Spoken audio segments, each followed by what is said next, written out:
CNN کے سنگ میں ہمارے آج کے مہمان ہیں معروف عالم دین مولانا طارق جمیل۔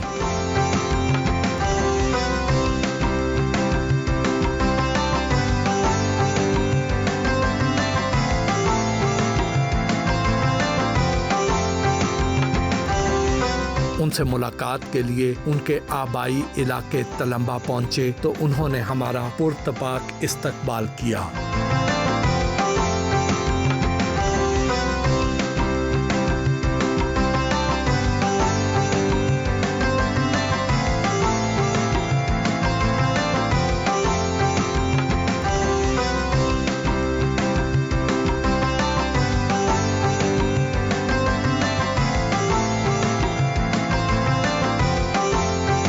السلام علیکم مولانا صاحب۔ وعلیکم السلام۔ کیسے ہیں آپ؟ اللہ کا شکر۔ بہت بہت شکریہ، آپ نے ہمیں ٹائم دیا۔ تعلیم کہاں سے حاصل کی اور یہ سلسلہ کہاں تک جاری رہا؟ والد صاحب رحمۃ اللہ علیہ کو بڑا شوق تھا کہ میں ڈاکٹر بنوں، تو انہوں نے مجھے 5ویں جماعت کے بعد، میری 11 سال عمر تھی، سینٹرل ماڈل اسکول تھا، میرا ٹیسٹ دلوایا تو بہت فرق تھا ایک پنجاب کے گاؤں کا اور سینٹرل ماڈل اسکول کا۔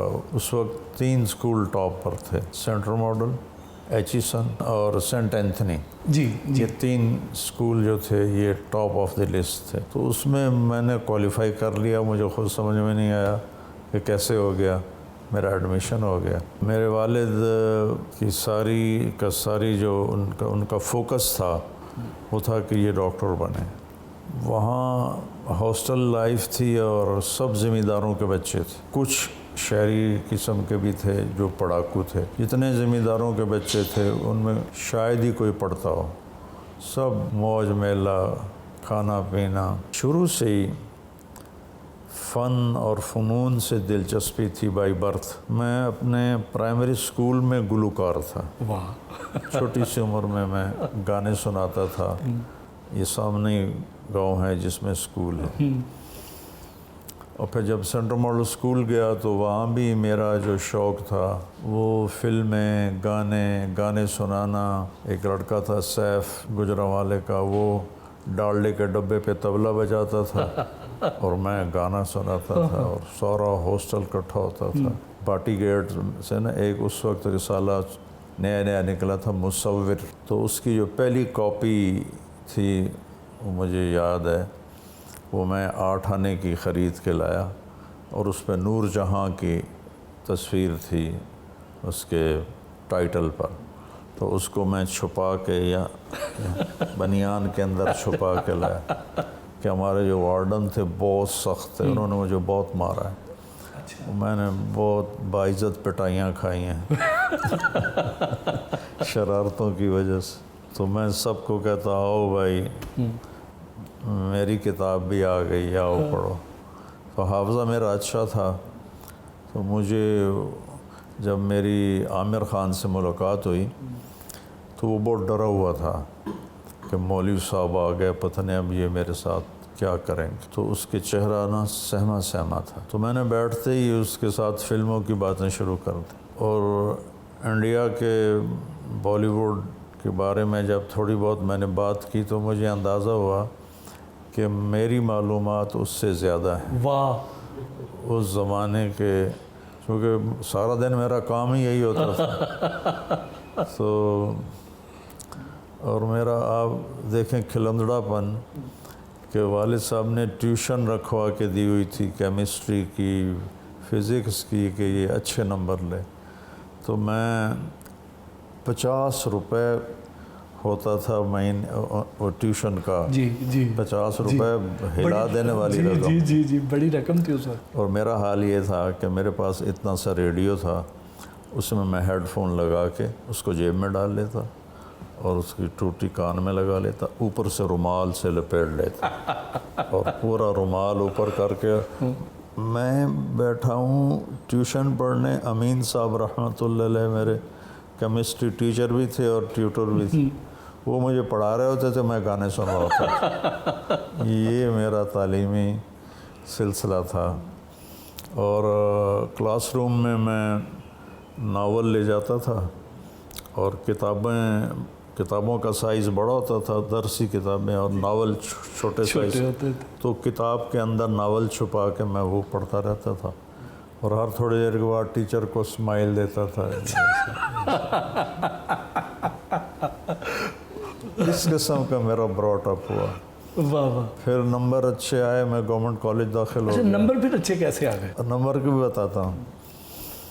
جب پیپر قریب آتے تو یہ آپ کو میں فزیکلی یقین بتا رہا ہوں، میں ایک تو نمازیں شروع کر دیتا، پھر جس دن پیپر ہونا تھا، مثلا صبح کیمسٹری کا پیپر ہے، اب مجھے تو کچھ بھی نہیں آتا، میں کتاب پکڑ کے بیٹھ جاتا، یا اللہ مینو کچھ بھی نہیں آتا، کل جڑا پیپر ہے چاونا مینو اتھو کٹ کے وکھا دے، میں کتاب کھولتا بسم اللہ، اور وہاں سے میں 3-4 صفحے ادھر 3-4 صفحے ادھر پڑھ کے چل، یہ میں کوئی 15-20 دفعہ دہراتا تھا، واہ واہ، اور میں ہر دفعہ اچھے نمبروں سے اور وہی آ جاتا تھا؟ وہی آ جاتا۔ یہ پیچھے دعائیں تھیں، اللہ پاک آپ سے کوئی پیار خاص تھا، کیا وجہ تھی؟ میں 8ویں میں سیکنڈ آیا سینٹرل ماڈل اسکول میں، سالانہ امتحان، تو میرے کلاس ٹیچر خوش ہونے کی بجائے حیران ہو رہے تھے، اور یہاں سے میرا کان پکڑ کے کہا، اوے تو پڑھتا تھا ہے نہیں، تو سیکنڈ کیوں آ گئے؟ میں کہا جی پتہ نہیں، شاید بسم اللہ دی برکت ہو۔ تو پڑھائی کی طرف بالکل میری طبیعت نہیں چلی، والد کے پریشر پر پھر ایف ایس سی لے لی، وہاں بھی میں فنکشنز میں گاتا تھا۔ گورنمنٹ کالج میں ایڈمیشن بڑا مشکل ہوتا تھا؟ جی بس اللہ نے بتایا نا، نمبر میرے پھر اچھے آ گئے۔ ابھی زیدی صاحب نے مجھے بلایا تھا بیان کے لیے، تو گورنمنٹ کالج انٹر ہو تو یہ لیفٹ سائڈ پر بہت بڑا گراؤنڈ ہے، جی دیکھا ہوگا آپ۔ جی بالکل۔ تو میں نے بچوں سے کہا کہ بیٹا میں آج آپ کے سامنے اللہ کی بات کر رہا ہوں، اسی گراؤنڈ میں نے گانے بھی سنائے ہیں، تو میں نے ان کو جو میں نے گانا سنایا تھا اس کا پہلا بول میں نے ان کو سنایا، تو اس طرح میری لائف تھی۔ ایک ہمارے وارڈن اسکول میں نرم دل آ گئے، محمود صاحب رحمۃ اللہ، انہوں نے باقاعدہ ہر ہفتے مووی کا پروگرام بنا لیا، تو اس کا ہیڈ میں تھا، کون سی مووی دیکھنی ہے، کس سینمے میں دیکھنی ہے، اور کیریئر کیا ہوگا آنے جانے کا، یہ سارا سسٹم میرے ذمہ ہوتا تھا۔ تو ٹکٹیں خریدنا، ٹکٹوں کی بکنگ کرنا، اور ویگن کا انتظام کرنا، پھر سینمے کا، یہ سارا چودھری میں تھا۔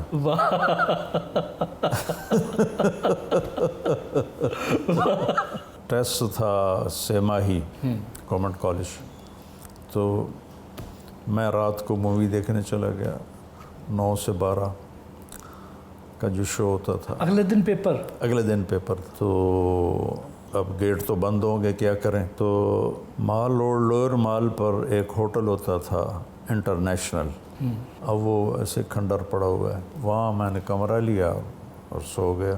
اب گرمیوں کے دن تھے، اے سی چل رہا تھا، اور میری کوئی 9 بجے آنکھ کھلی، 8 بجے پیپر شروع ہونا تھا، تو میں نے وہاں سے دوڑ لگائی، کالج پہنچا،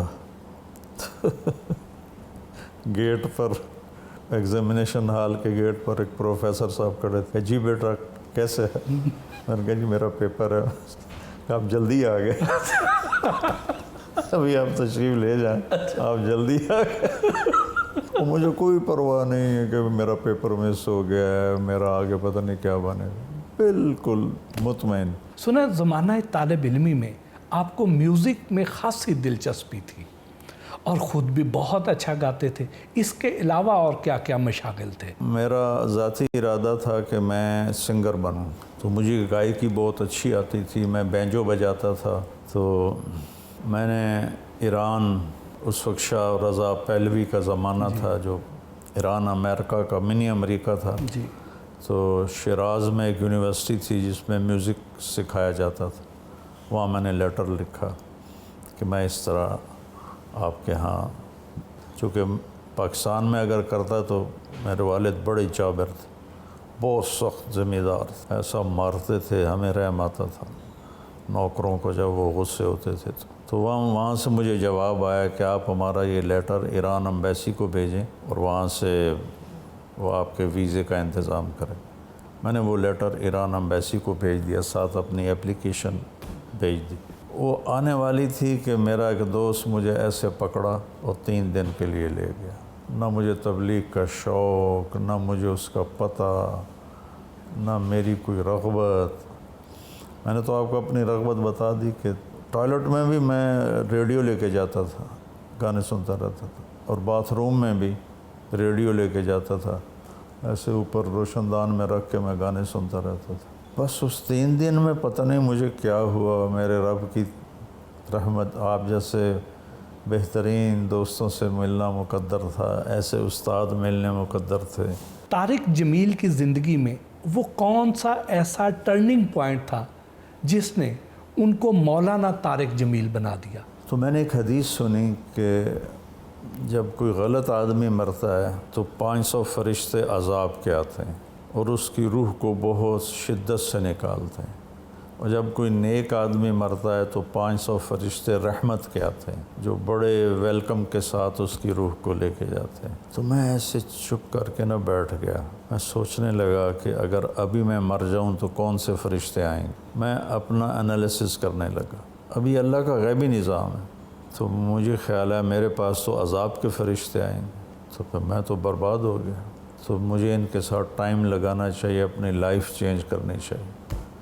تو وہ 3 دن سے میں نے 4 مہینے کر دی۔ میں نے کہا جی چونکہ تبلیغ کا نصاب ہے 4 مہینے، سال میں چلہ، ایک دفعہ 4 مہینے، پھر سال میں چلہ۔ تو میں نے 3 دن سے 4 مہینے کی چھلانگ لگا دی۔ مجھے واللہ سمجھ میں نہیں آیا کہ میرے ساتھ یہ کیسا ہوا اور کیا ہوا۔ تو میں نے ان کو لکھا دیے۔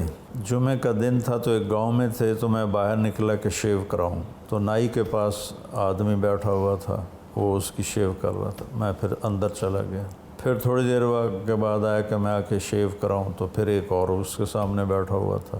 پھر میں اندر گیا، پھر تھوڑی دیر کے بعد آیا تو ایک اور بیٹھا ہوا تھا۔ تو اب دیکھیں میرے دل میں خیال آتا ہے کہیں اللہ داڑھی تو نہیں رکھوانا چاہتا، جو ہر دفعہ تو جاتا ہے تو آگے آدمی بیٹھا ہوتا ہے، تو کہیں اللہ داڑھی تو نہیں رکھوانا چاہتا۔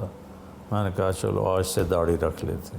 جب چند دن گزرے تو اس وقت فلم سٹار رنگیلا رحمۃ اللہ علیہ، اللہ اس کی بخشش کرے، اس کی ایک مووی آئی تھی دیا اور طوفان، جی، اور پھر آئی تھی رنگیلا، وہ دونوں بڑی سپر ہٹ ہوئی تھی۔ تو اس کے بعد 2 رنگیلے کی اناؤنسمنٹ تھی۔ تو جب میں نے 3 چیلے کر دیے تو مجھے خیال آیا 2 رنگیلے تو رہ جاوے گی، تو اب کیا کروں۔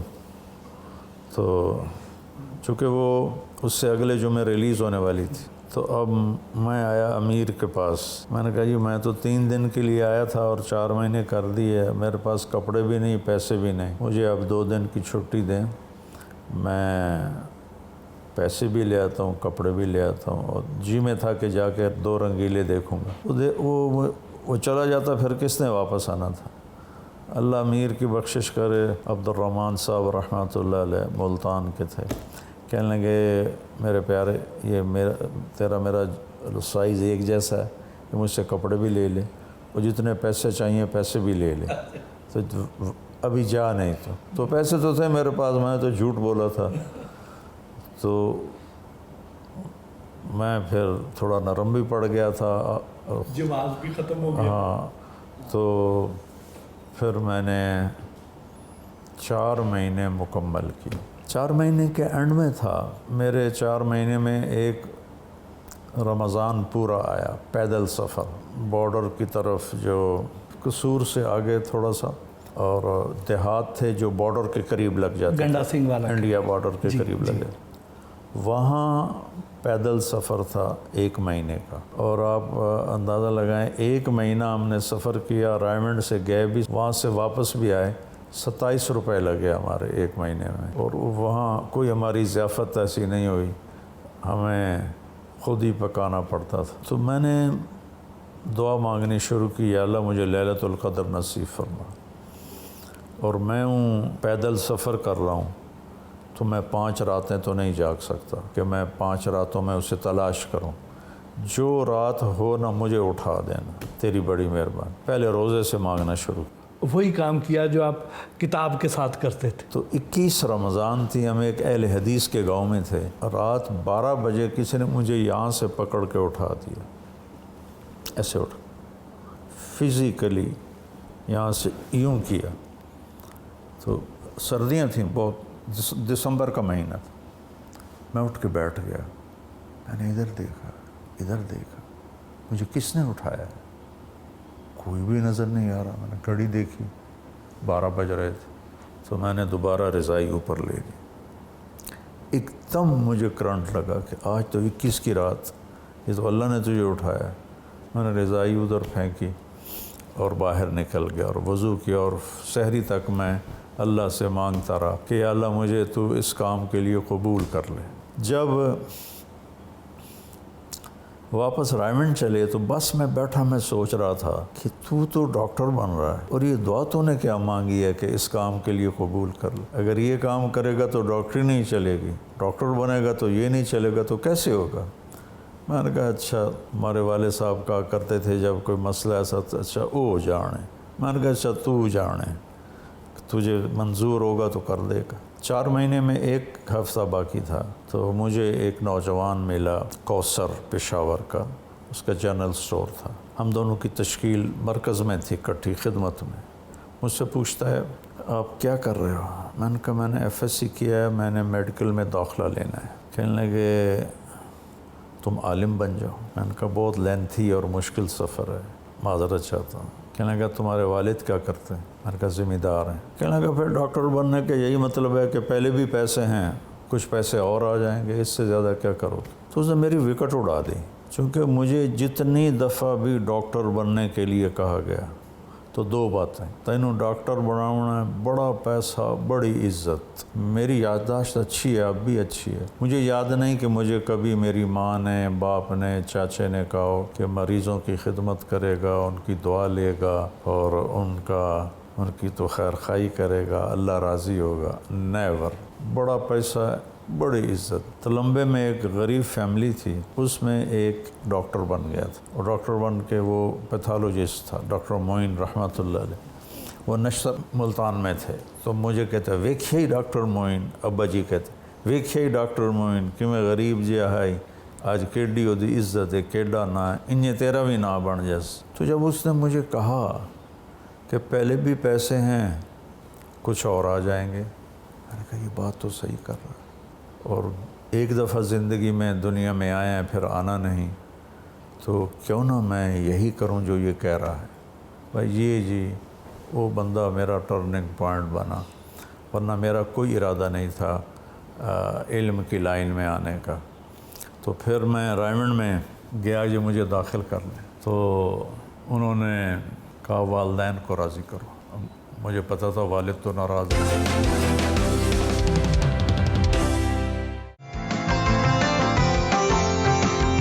گھر سے ملحقہ جم بھی دکھایا.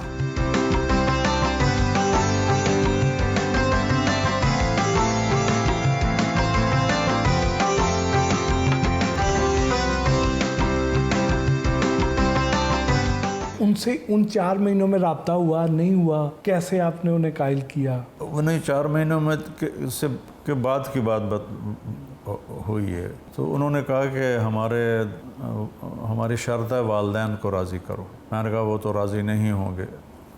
ابھی یہ ٹاپک چھڑا ہی نہیں تھا، لیکن مجھے پتہ تھا کہ وہ ہمارا خالص جانگلی ماحول ہے، جانگلی تھا. اور مولوی جو ہوتا تھا امام مسجد کم ہی ہوتا تھا ہمارا. تو لہٰذا مجھے پتہ تھا کہ وہ جب میں کہوں گا میں نے مولوی بننا ہے تو ان کے سامنے کم ہی آ جائے گا. اور ادھر ڈاکٹر اتنا بڑا MH ہے تو وہ تو کبھی مانیں گے نہیں. تو انہوں نے انکار کر دیا. پھر میں آیا 1972 فروری کے مہینے میں، 4 مہینے پورے کر کے گاؤں. بڑی عید 2 دن بعد تھی. عید پہ ہماری ساری فیملی کہیں بھی ہو، وہ عید پہ گاؤں اکٹھے ہو جاتے ہیں، اور بڑی اچھی ہماری عید ہوتی ہے، بڑی اچھی سیلیبریشن ہوتی ہے.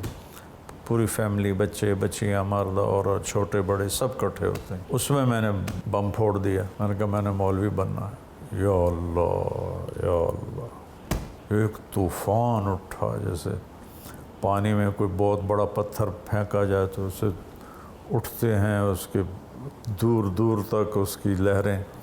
ایسے لہر اٹھ گئی، غصہ اور لڑائیاں اور جھگڑے. اور محسن میاں میں حیران ہوتا ہوں کہ میری 18.5 سال عمر تھی اور میرے آگے جابر جاگیردار تھے. میں نے کیسے فیس کیا میری سمجھ نہیں آتی.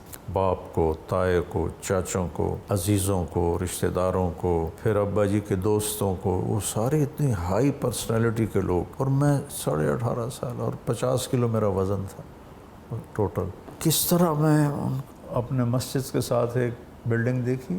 جی جی جی. یہ ہمارے تایا کا ڈیرہ ہے. ہاں ہاں ٹھیک ٹھیک. تو جب ہمارے تایا زندہ تھے تو شام کو سارے ان کے احترام میں ڈیرے میں وہاں کٹے، ادھر نہیں، کیونکہ میرے والد چھوٹے تھے، وہ بڑے تھے، تو وہاں سارے اکٹھے ہوتے. اور وہاں سب سے ہاٹ ٹاپک میں ہوتا تھا اور سب باری باری آتے تھے اور غلیظ سے غلیظ بات کرتے تھے تاکہ میرا دل اٹھ جائے. اور ایک بات سب کی تھی، تینوں کسے پوچھنا نہیں، تینوں کسے جتی تے نہیں لکھنا، تو چھولیاں دی دال کھاونی ہے تو منگ کے کھاونا. یعنی دیکھو اس گاؤں میں بیٹھ کے مجھے کہہ رہے ہیں تو منگ کے کھاونا. اتنا ان کی آنکھوں پر پٹی پڑ گئی تھی جیسے میں کوئی ان کی تو منگ کے کھاونا، تو بھوکا مرنا، تینوں کسے پوچھنا کوئی نہیں. اور ہمارا حالانکہ بڑے ذمہ دار تو آپ نے پھر بھی رہنا ہی تھا. پٹی آ گئی آنکھوں پر، اتنا غصہ تھا ان کو. ہمارے لوکل گاؤں کا کلچر ہے کہ جو امام مسجد ہوتا تھا وہ مغرب کی نماز پڑھا کے بڑی چنگیر اٹھاتا تھا اور گھر گھر سے روٹی مانگتا تھا. پھر ہمارے گھروں میں آتا. آج بھی ایسا ہی ہے نا. تو مجھے کہتے مر تو ابو جا کے روٹی منگ سیں کہ تو تینوں دال لپسی، کہ تو تینوں چھولے لپسیں، تو مر کی کر سیں. میں نے کہا بس ٹھیک، مجھے منظور ہے. تو آخر جب یہ سلسلہ طول پکڑا تو 23 نومبر 1972 میں ناشتہ کر رہا تھا تو میرے والد انٹر ہوئے گھر میں. سفید کرتا تھا، سفید چادر باندھی ہوئی تھی. اس وقت شلوار کا رواج نہیں تھا. ہماری بڑی بوڑھی عورتیں چادر ہی باندھتی تھیں. چادر سفید تھی، پگڑی کھول کے انہوں نے کندھے پر رکھی ہوئی. مجھے دیکھ کے انہوں کو ایک دم جوش چڑھا. یہ تو مولوی بننا ہے تو میرے گھروں نکل جا. وہ میرے ہاتھ سے نوالا گر گیا. پھر دوبارہ کہا یہ تو مولوی بننا ہے تو میرے گھروں نکل جا. میرے ٹپ ٹپ آنسو، میں اتنا حیران پریشان. تو میں نے کہا جی ٹھیک. اور میری والدہ نے مجھے ایک طرف کر کے کہا میں راضی ہوں، تو جا جیتے جا بنائی. مجھے 300 روپیہ دیا کہ اے لے جا جیتے جا. تو $1 روپے کا ہوتا تھا. میں نے بستر اٹھایا اور رائمنڈ چلا گیا. میں نے کہا جی وہاں سے تو دیس نکالا ہو گیا، اب آپ داخل کر لو. تو پھر وہاں میں داخل ہو گیا. وہاں سے پھر میرا تبلیغی علمی سفر شروع ہوا جو آج تک جاری ہے اللہ کے فضل و کرم سے. اللہ نے استقامت دی. جب میں تبلیغ میں لگا، یہ علاقہ آپ اس کو سوچ نہیں سکتے کہ یہ کیا تھا. جتنے راوی کے کنارے ہیں، راوی کہتا ہوں دریاؤں کے کنارے، ان پر بسنے والے ذمہ دار بڑے ظالم، بڑے جابر، رساگیر، چور رکھے ہوتے تھے. اور وہ چور ہمارے بزرگوں نے بھی رکھے تھے، لیکن ہمارے بزرگ چوری لیتے نہیں تھے، صرف دشمنی کی چوری کرواتے تھے. باقی یہاں کچھ قومیں تھیں جو چوری کروا کے ہضم بھی کرتی تھی، لیکن ہمارے بزرگ چور رکھے ہوئے تھے لیکن دشمنی پر. اس وقت مچھ کھول لو، اٹھ کھول لو، گھوڑا کھول لو، وہ بڑی بیزتی ہوتی تھی. میرے دادا کے چھوٹے بھائی کا اونٹ چوری ہو گیا، اور اس وقت کچی سڑکیں ہوتی تھیں اور کھوجی ہوتے تھے. جی بالکل.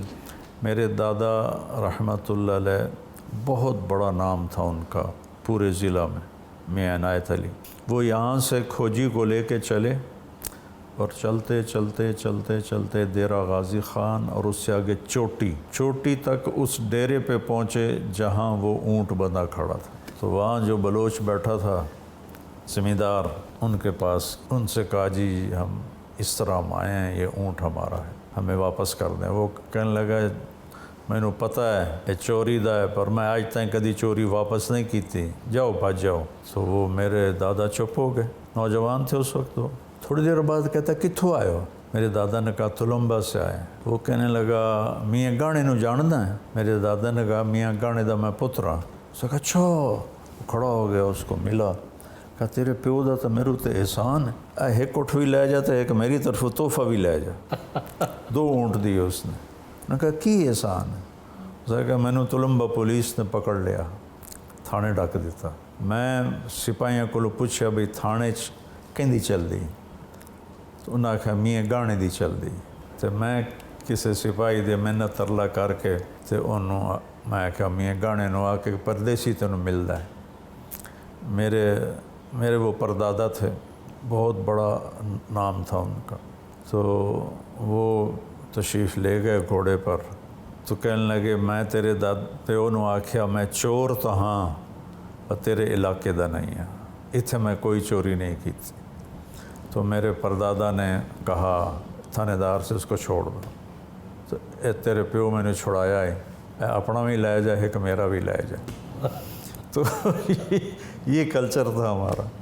اس میں میرا اس طرف جانا یہ میرے رب کی قسم معجزہ ہے، اور اس کی رحمت ہے، اس کا کرم ہے، اس کا فضل ہے۔ پھر میرے استادوں کی دعائیں ہیں، یہ میرے بڑے محترم پیارے استاد ہیں، میں نے مسلم شریف ان سے پڑھی ہے، اور اب جتنے میرے دورے میں استاد تھے سب اللہ کو پیارے ہو گئے۔ بھئی مولانا منیر احمد صاحب ان کا نام۔ پھر میرا مسئلہ ہوا شادی کا، اب مجھے لڑکی کوئی نہ دے، برادری والے کہیں مولوی بن گئے، ایسی تو نہیں دیں دیں، یہ تو مولوی بن گئے، داڑھی رکھ لی تھی انہوں نے، تو مولوی بن گئے، ایسی تو نہیں دیں دیں۔ تو اس میں لٹکے کافی وقت گزر گیا۔ تو پھر فیصل آباد میں اللہ تعالیٰ نے میرا جوڑ بنایا، وہاں میری شادی ہو گئی، اس لیے میں نے فیصل آباد میں رہائش رکھی ہوئی ہے۔ لاہور میں ہے رہائش میری رائمنڈ کے قریب، تاکہ جب میں رائمنڈ جاؤں تو وہاں میرا آنا جانا آسان ہو، یہ میری آبائی جگہ ہے۔ تو پھر میں نے پوری زندگی رائمنڈ کے لیے وقف کر دی۔ میرا لائف سٹائل یہ ہوتا تھا کہ میں 2 مہینے رائمنڈ رہتا تھا، 10 دن کر رہا تھا، کافی عرصہ یہ میرا معمول رہا، یہاں تک کہ میں بیمار ہو گیا۔ میں نے مشین سے کام زیادہ لیا، اور میں اللہ کا شکر ادا کرتا ہوں کہ ایک ہی دفعہ آئے ہیں۔ مجھے یہ گلہ نہیں کہ میں نے اپنے جسم سے کام نہیں لیا، اللہ نے مجھ سے کام لیا، اللہ نے اپنے فضل سے لیا، اپنے کرم سے لیا۔ والد صاحب کو کیسے منایا؟ والد صاحب اس طرح مانے کہ جب میں چھٹیوں میں آیا تو والد صاحب کو عادت تھی دبوانے کی، تو رات کو نوکر آ جاتا تھا، وہ دباتا تھا۔ اب نوکر کا ہاتھ اور بیٹے کا ہاتھ بڑا فرق، تو میں نے رائمنڈ میں رہ کے دبانے کی ٹیکنیک بھی سیکھ لی تھی۔ تو میں جب گاؤں آتا تو میں نوکر کو بھگا دیتا اور میں خود دبانے لگ جاتا، اور جو جسمانی خدمت ہے یہ دلوں کو نرم کر دیتی۔ میری اس جسمانی، اور اس سے پہلے میں بہت روڈ تھا، بدتمیز بھی تھا، پریشان تھے میری ماں بھی میرا باپ بھی میرے رویوں سے۔ تو پھر انہوں نے مجھے ایک اور روپ میں دیکھا، میرے چچا آئے ملنے مجھے گورنمنٹ کالج، ہم گئے انارکلی، ساتھ ہی جی بالکل، وہاں سے انہوں نے مسلح خریدا، ایک یہ کانے کا مسلح جو تھا، انہوں نے ہاتھ میں پکڑ لیا۔ اب میں پکڑوں تو میری عزت کے خلاف ہے، انارکلی میں مسلح لے کے چلوں، اور چاچے نے پکڑا ہوا ہے تو بڑی بری بات ہے۔ میں نے کہا چاچا جی کلی لے لو یہ مسلح۔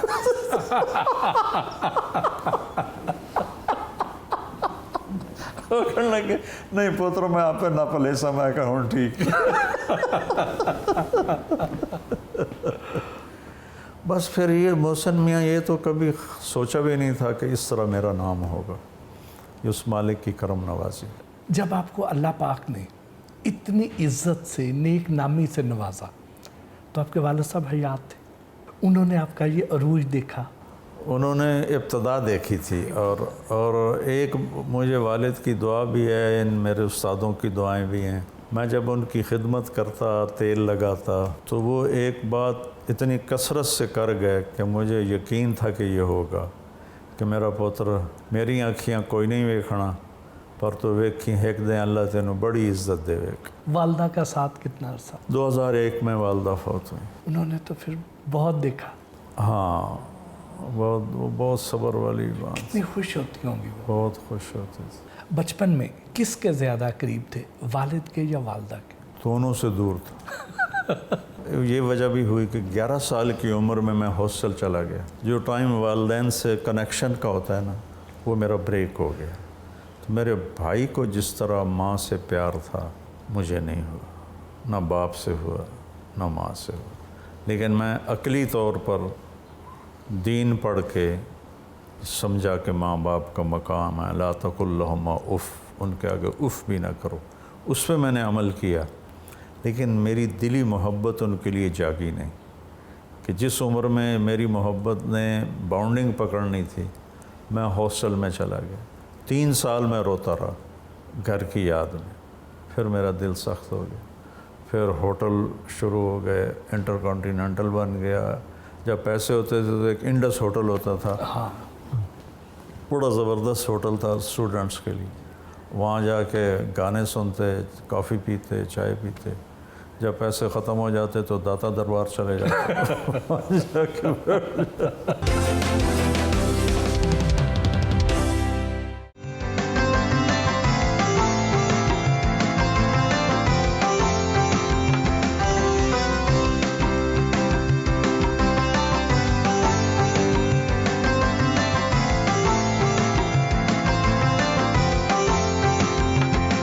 مولانا طارق جمیل نے ظہر کی نماز ادا کی.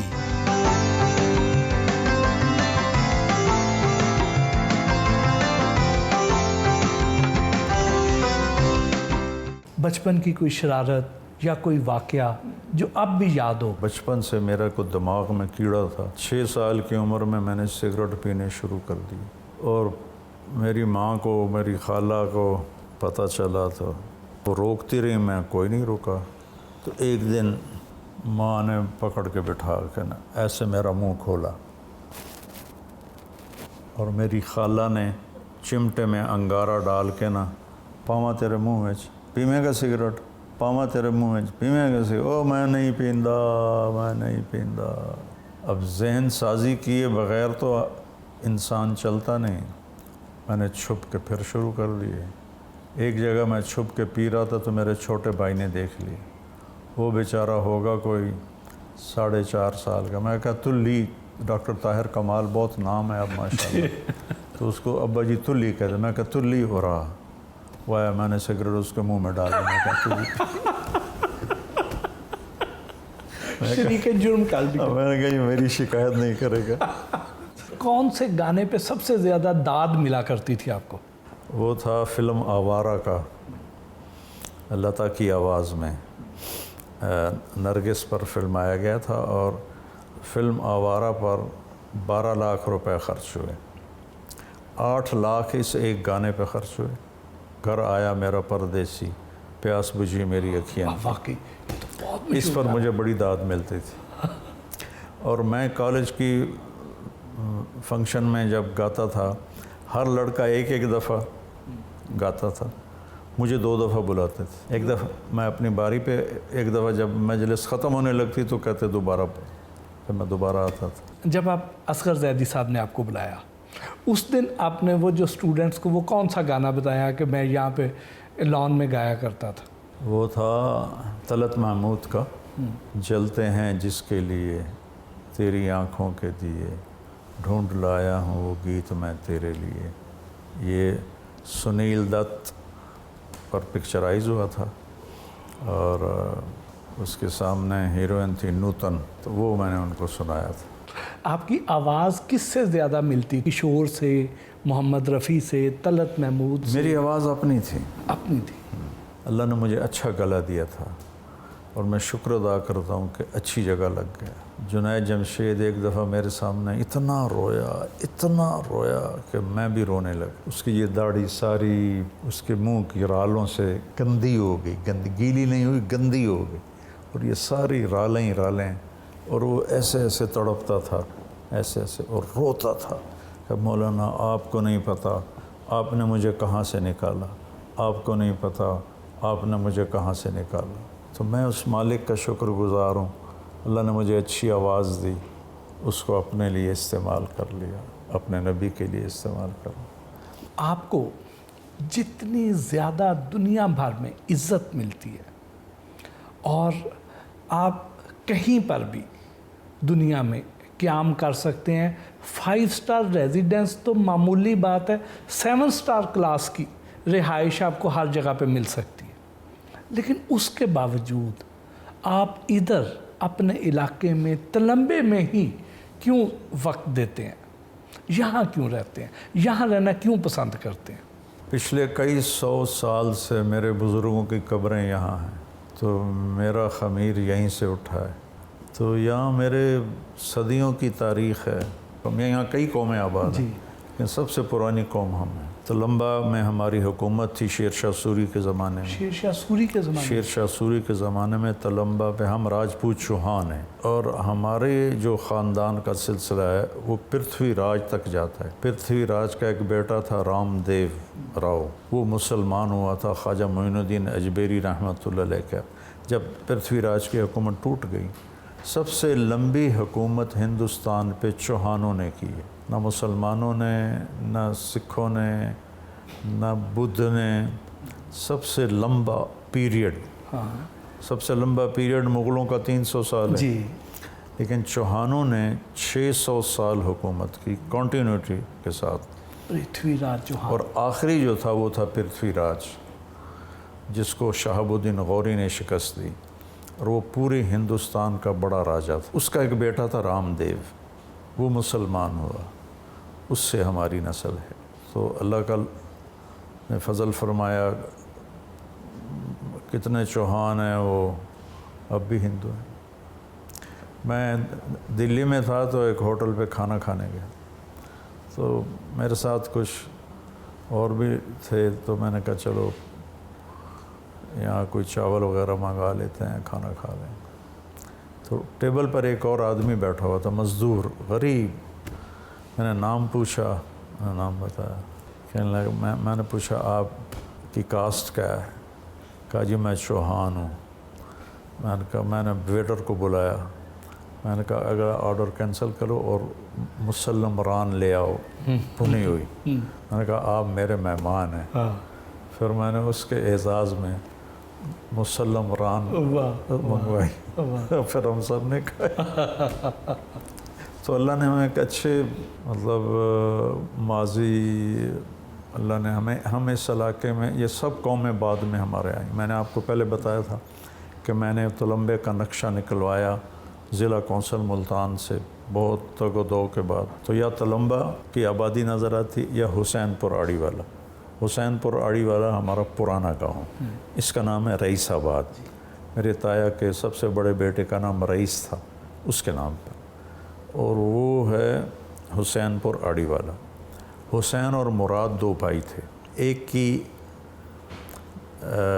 ایک نسل حسین کی یہاں چل رہی ہے اور ہم مراد کی نسل میں سے ہیں، 19ویں پشت ہے ہماری۔ اور یہ سارے انگریز کے بندوبست میں لکھے ہوئے لوگ، یہ اس مالک کا شکر اور احسان ہے۔ میری کوئی اوقات، انسان مٹی ہے، کچھ بھی نہیں ہے۔ بچپن میں زیادہ مار یا ڈانٹ کس بات پر پڑی؟ نہ پڑھنے پر اور شرارتوں پر۔ سوشل میڈیا پر بعض لوگ آپ کے لیونگ سٹائل کو نشانہ بناتے ہیں، آپ اس تنقید کو کس طرح لیتے ہیں؟ اللہ کے نبی کا فرمان ہے، ان اللہ تعالی یحب ان یرا اثر نعمتہ علی عبدہ۔ اللہ کے نبی کا فرمان ہے کہ اللہ تعالیٰ کو پسند ہے کہ جب وہ اپنے کسی بندے کو نعمت دیتا ہے تو اس کا اثر اس کے اوپر دیکھے۔